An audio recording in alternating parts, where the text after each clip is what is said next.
Hi guys, आज हम शुरू करने जा रहे हैं NCERT mathematics class 10th exercise 1.3 का क्वेश्चन नंबर 3। क्वेश्चन कह रहा है हमसे prove that the following are irrationals, यानी कि यहाँ पे हमको कुछ नंबर्स दे रखे हैं, हमें प्रूव करना है कि वो इरेशनल हैं। इस क्वेश्चन के टोटल 3 पार्ट हैं, तीनों ही पार्ट इस वीडियो में सॉल्व किए जाएंगे। तो चलिए देखते हैं इसका पार्ट नंबर 1। पार्ट नंबर 1 में हमको दे रखा है 1/√2। इसको हमको इरेशनल प्रूफ करना है। जब भी इस तरह के किसी डिजिट को हमें इरेशनल प्रूफ करना होता है तो हम इसको उल्टा लेके चलते हैं, यानी कि अगर इरेशनल प्रूफ करना है तो हम मान के चलेंगे कि ये एक रेशनल नंबर है। तो चलिए देखते हैं इसका सॉल्यूशन। लिखेंगे let us assume contrary that 1/√2 is rational. हमने मान के चला है कि जो 1/√2 है वो एक रेशनल नंबर है। अब देखिए, यदि 1/√2 एक रेशनल नंबर है तो वो a/b की फॉर्म में लिखा जा सकता है, जहाँ पर a एंड b क्या है, a एंड b आर को प्राइम, जहाँ पे ए और बी दोनों ही को प्राइम है, यानी कि इनका जो HCF आएगा वो 1 आएगा, 1 के अलावा और कोई भी नहीं आ सकता है। अब देखिए हमें क्या करना है, इसका हम क्रॉस मल्टीपल कर देते हैं, यानी कि b को इधर ले जाते हैं और 2 को इधर ले जाते हैं, क्रॉस मल्टीपल कर देते हैं तो b ऊपर पहुंच जाएगा और √2 आ जाएगा इधर, तो इधर हो जाएगा √2a। ये हमने क्रॉस मल्टीपल कर दिया। अब a जो इधर मल्टीप्लाई में है उसको हम ले जाते हैं इधर, तो ये आ जाएगा b/a इज इक्वल टू √2। ये हमारा आ गया b/a, क्योंकि a इधर मल्टीप्लाई में था, इधर गया तो ये हो गया डिवाइड में, तो b/a बराबर आ गया √2 के। अब देखिए जो b/a है वो p/q की फॉर्म में है, b/a कह लो या p/q कह लो, यानी कि ये एक रेशनल नंबर है।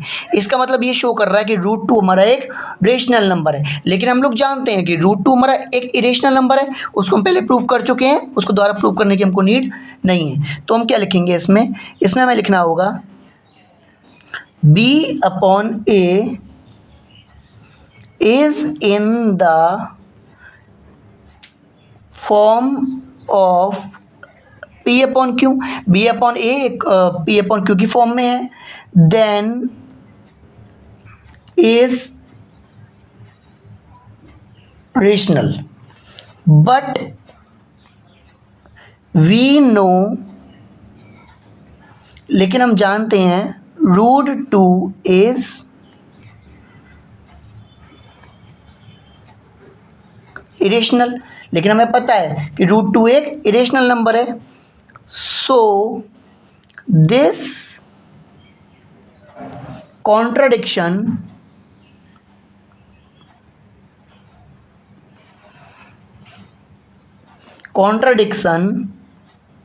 is arisen because of our incorrect assumption।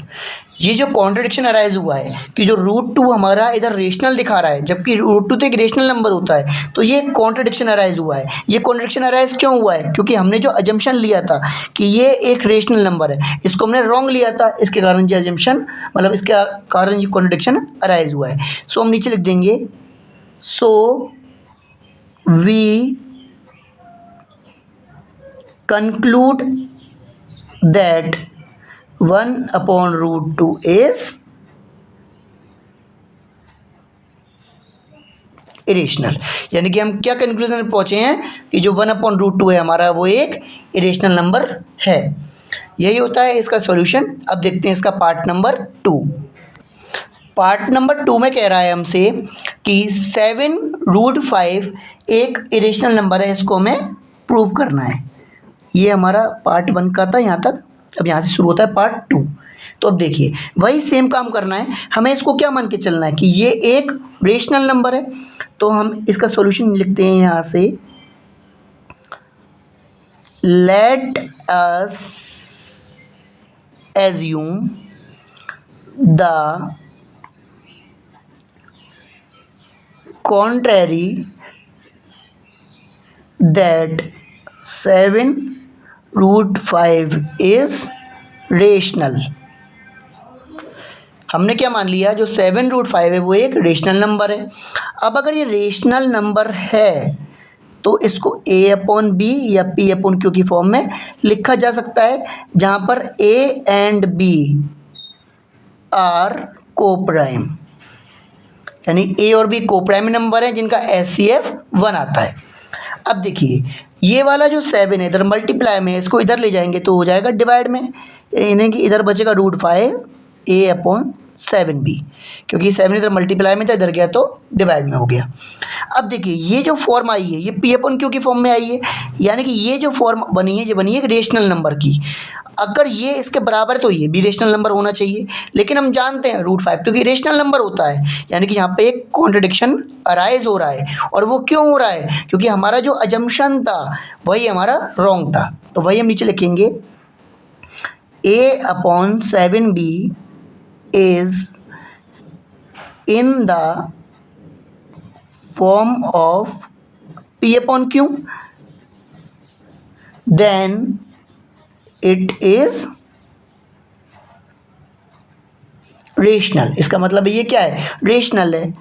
But we know that √5 is rational.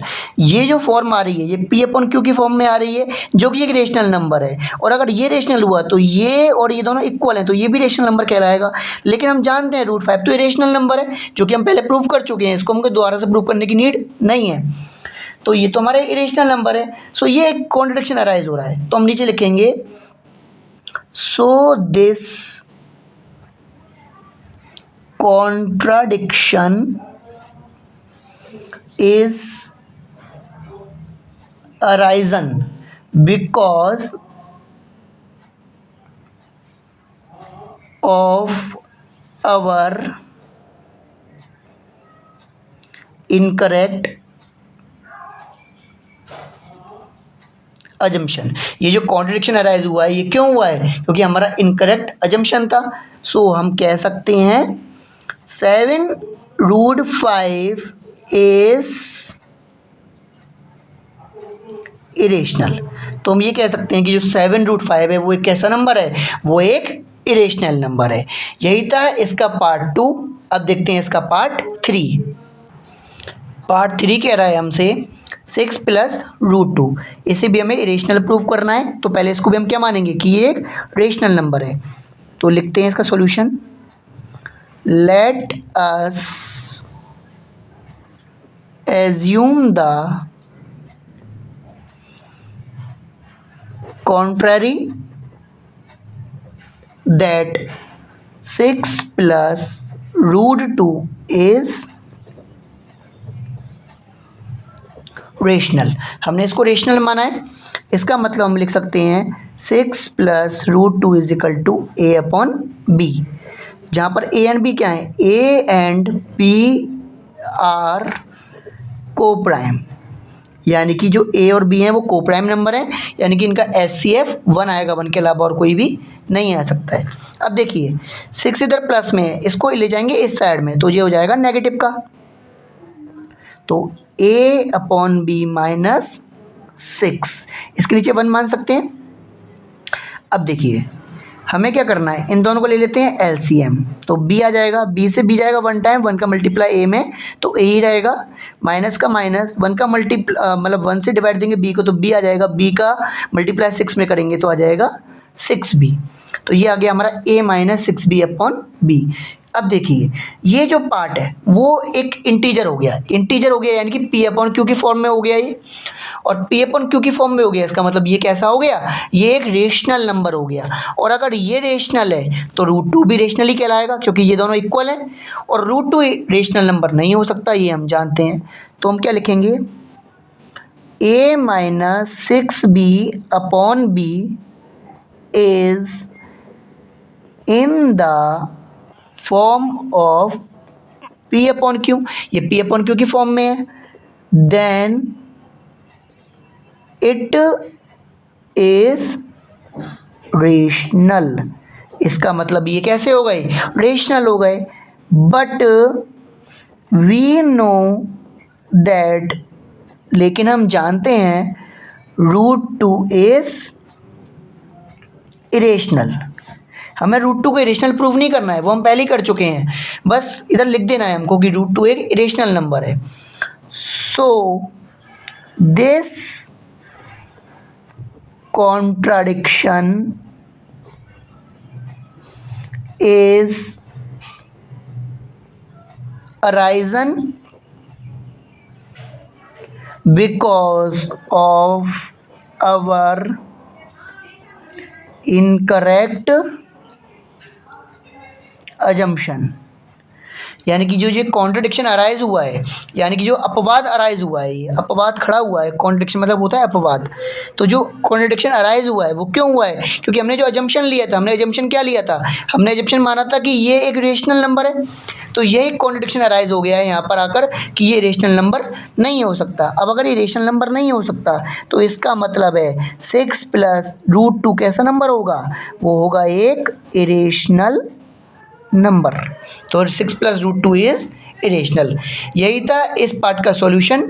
I hope आपको पूरा पार्ट समझ में आया होगा। यदि फिर भी कोई प्रॉब्लम हो तो कमेंट सेक्शन में कमेंट करके आप मुझसे पूछ सकते हैं। Thank you.